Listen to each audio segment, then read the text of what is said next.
Good morning. My name is Ranger Rob Holmes, and I'm standing here on the coquina walls of the Castillo de San Marcos' St. Augustine Bastion. On one side of me, you'll see the Matanzas River and Anastasia Island. On the other side, there are two of our bronze Spanish cannons and our fort's flagpole overlooking the modern city of St. Augustine. At this moment, our flagpole is flying the Spanish flag as it would have appeared in 1821. This flag consists of three stripes: red, yellow, and red. On the yellow stripe, you'll see the crest of Spain, which consists of a castle and a lion on an oval shield surmounted by a crown.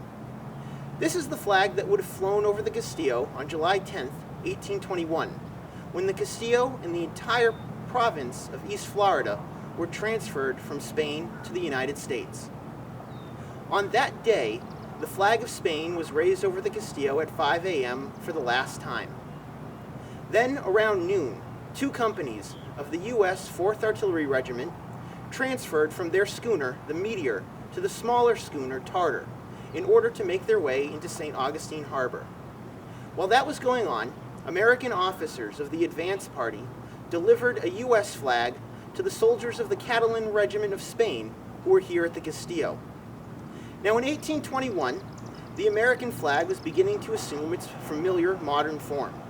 Its 15 alternating stripes of red and white had been reduced to 13, and the blue field in its upper left-hand corner now bore 23 white stars.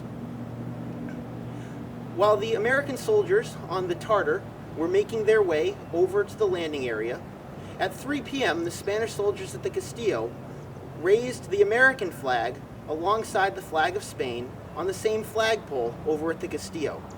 They then fired a 21-gun salute from the fort's cannons. Shortly after landing on the town plaza, the American soldiers marched over to the Castillo de San Marcos, where they formed up in a line on the glacis outside the fort's gateway. Over at the governor's house, the Spanish governor, Jose Copinger, directed the drafting of an act for the transfer of East Florida from Spain to the United States, which he and the U.S. commissioner overseeing the transfer, Colonel Robert Butler, then signed at 4 p.m. Shortly thereafter, the Spanish soldiers over at the Castillo fired another 21-gun salute. On the final round, they lowered the Spanish flag over the Castillo for the last time. This salute was returned by the American ships in the harbor, firing the cannons that they had on board. Now, the flagpole that we have here at the Castillo today isn't quite as grand as the one that they had here in 1821. So rather than raising both flags at the same time, the two rangers over by the flagpole will render honors and then lower the Spanish flag before raising the American flag in its place.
Once the Spanish soldiers had lowered their flag, they marched out of the Castillo and exchanged salutes with the American soldiers standing in formation down on the glacis.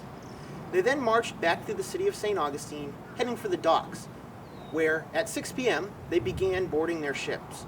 Probably this involved the Tartar. The American soldiers then marched into the Castillo de San Marcos and took possession of the fort. They fired off a final national salute from the fort's cannons. With this final salute, East Florida, the city of St. Augustine, and the Castillo de San Marcos finally became part of the United States at long last. The long contest of nations, during which various military giants had struggled for control over the region, was finally over. Yet the Castillo de San Marcos still stands as a monument to this tumultuous period, which finally came to a close on July 10, 1821, not through war, but through diplomacy and treaty.